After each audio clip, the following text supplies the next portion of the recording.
Welcome to the peaceful village of Maro, a place rich with ancient traditions and wisdom passed down through generations. Nestled among lush forests and rolling hills, this village has stood the test of time, its people thriving in harmony with the land and the spirits who protect it. Here, every villager lives by a sacred rule passed down from their ancestors. No one must play the flute at night. The elders tell stories of spirits, ancient, powerful beings that are summoned by the haunting sound of a flute in the dead of night. They say the spirits once walked among the villagers, protecting and guiding them. But over time, the spirits grew restless, only answering to the call of the flute, and only at night. This is why, in Maro, no one dares to break the rule. Yet, as with every village, there are those who doubt. Those who think the old ways are just stories meant to keep children in line. This is the story of a young boy named Akin. At just 10 years old, Akin was known for his boundless curiosity and stubborn spirit. He often questioned the elders' warnings, whispering to his friends that the stories were nothing but myths. Unlike his peers, Akin wasn't afraid of spirits or ancient laws. He wanted to test them. On one fateful evening, as the sun began to set, Akin sat alone in his small room. In his hand was a flute, an old instrument passed down to him by his grandfather, a relic from a time when the flute was played freely. He held it up, examining its smooth surface, and he wondered, could the stories really be true? Could a simple tune played at night summon something from the spirit world? They're just stories, he whispered to himself, a mischievous grin forming. Spirits?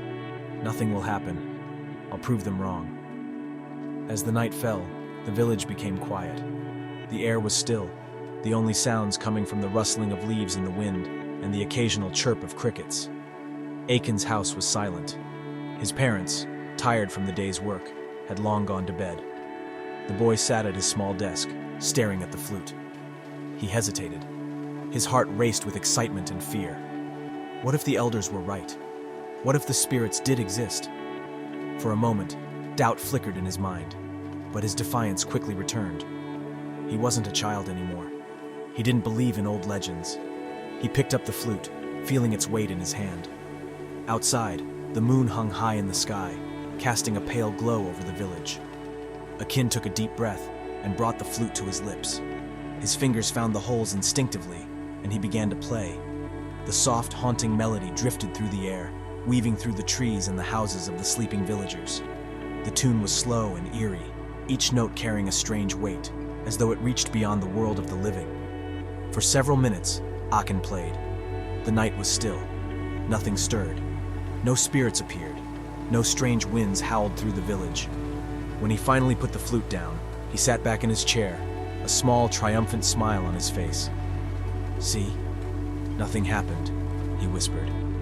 He climbed into bed, satisfied. In his mind, he had proven the elders wrong, but little did he know, the spirits never act immediately. The next morning, as the first rays of sunlight filtered through the trees, Akin's mother woke up as usual. She went to check on her son, calling his name softly, but there was no answer. She knocked on his door. Silence. "Akin?" she called, her voice growing louder, more concerned. She opened the door, expecting to see him still asleep, but his bed was empty.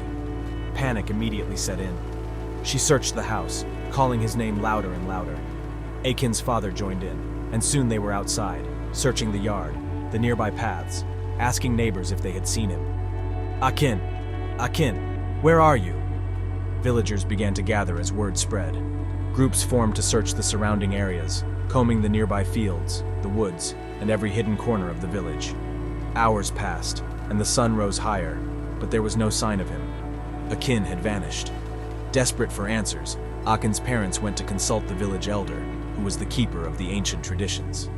The elder sat quietly as they spoke, his face grim. When they finished, he simply shook his head. "The spirits have taken him," he said softly.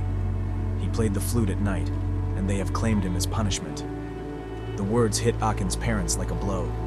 They had heard the stories their whole lives, but never believed this could happen.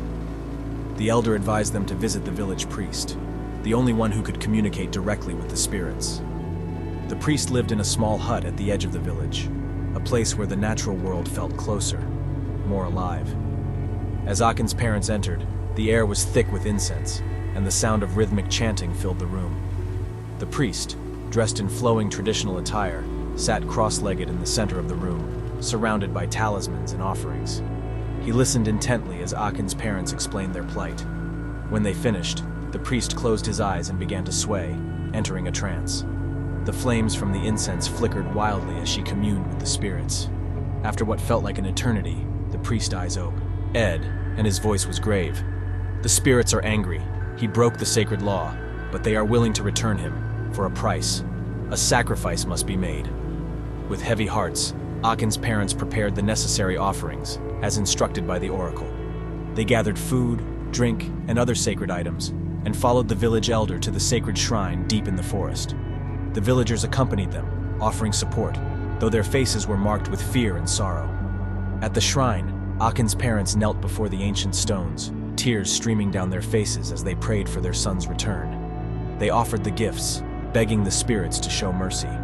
The air around them felt thick with tension, as though unseen eyes were watching. "If the spirits are satisfied," the elder intoned, "Akin will return to us, but he will not return as he left." The next day, as the sun began to rise, a lone villager spotted something in the distance. A figure walking along the roadside, weak and stumbling. He shouted to the others, pointing. "There, look!" It was Akin. The villagers rushed to him. His parents, overwhelmed with relief and fear, embraced him tightly. But as they pulled away, they saw the truth. Akin was not the same. His body was covered in strange marks. Intricate patterns burned into his skin, swollen and bruised. His eyes, once bright with mischief, were now distant, clouded by something no one could understand. Akin had returned, but he was forever changed. The spirits had left their mark on him, a permanent reminder of his disobedience. The villagers gathered around the elder later that evening, as they often did, to listen to his wisdom. He looked at Akin, now sitting silently by his parents, and spoke. "The traditions of our people are not to be taken lightly. When the ancestors make a law, it is for our protection. We may not always understand, but we must always respect. Let Akin's story serve as a lesson to us all. Never belittle or downgrade any tradition. These customs exist for a reason, and the consequences of breaking them can be severe. Obedience is always better than sacrifice. When a law is made, it is not for us to question, but to follow." Thank you for watching this story. If you enjoyed this video and would like to hear more stories of ancient traditions and their meanings, make sure to like, share, and subscribe to the channel. Click the notification bell so you won't miss any of our future content. Remember, the wisdom of the elders should never be ignored. Until next time, stay curious, stay respectful, and stay safe.